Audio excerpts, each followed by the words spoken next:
Hey y'all, so today we're going to be decorating this oval cookie. So I'm going to start by doing my outline in the same color that my flood is going to be in. And as y'all seen before, I like to do a piping consistency for my outline and then a flood on the middle. I just think it really helps to make sure the flood does not run off my cookie, and that's just important to me. So you can always find a consistency that does well for both, so you only have to have one, but I really like to have that like continued consistency just for me and to know that my cookie's not going to run off the edge. So now I'm going in and I'm flooding my cookie with that kind of mustard colored yellow dark gold color. So I'm going to just take my scribe tool and make sure my flood reaches the edge of my cookie. And this is really because I like to use more of a thicker flood than some people, because I think it gives you a puffier icing, and you have to worry less about it wrinkling or divots in your cookie, honestly. So that's why I prefer that. So I'm going through using my scribe tool to get it to all the edges, and then I'm going to put it in the dehydrator and let it dry. Duh, Jeremy.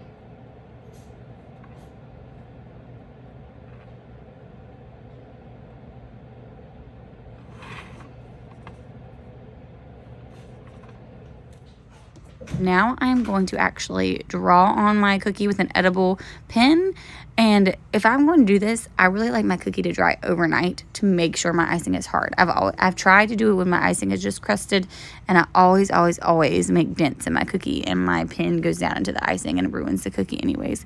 So I just plan it out to let the cookie dry overnight, and then I can make sure it's a hard icing to work on the next day. So now I'm just going and I'm using the thick side of this pen first, and I'm going to outline really the thicker parts of the shapes on the cookie, so you can really tell what the shapes are.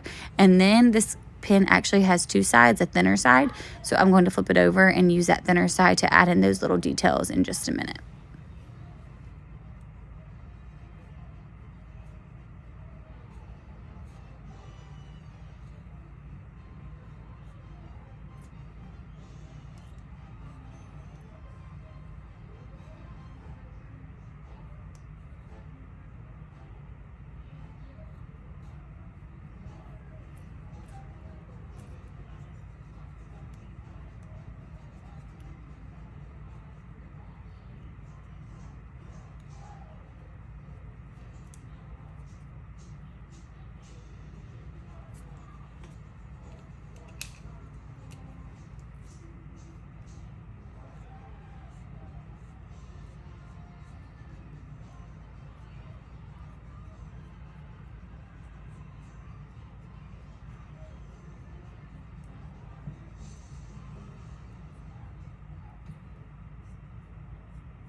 I'm going to add texture to this cookie by using a piping flood consistency of this dark emerald green to add in those leaf colors. So that instead of drawing on the leaves, I'm actually piping them on there. So really you get some dimension on the cookie rather than just everything being drawn on, which I think really helps the cookie pop.